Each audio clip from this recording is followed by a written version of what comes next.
Two subsets. Their sums must differ by exactly 1. How many ways can you split this array? The brute force explodes. But watch what a single line of algebra does to this problem. You're given an array of non-negative numbers.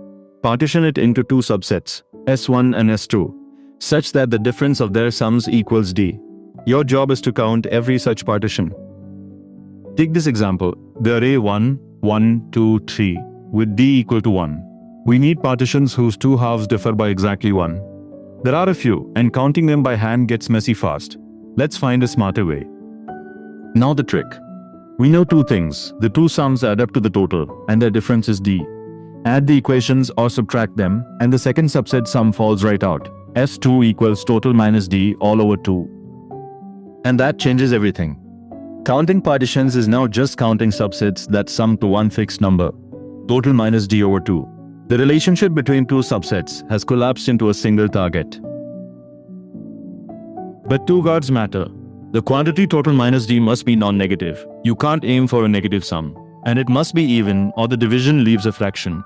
If either fails, the answer is simply 0. So the implementation is almost nothing. Sum the array, check the guards, compute the target, then hand it to the count subsets routine you already built. One call. That's the whole solution. And the cost? Just one count subsets pass. Time is order n times total. Space is order total. We inherit the efficiency of the function we reused.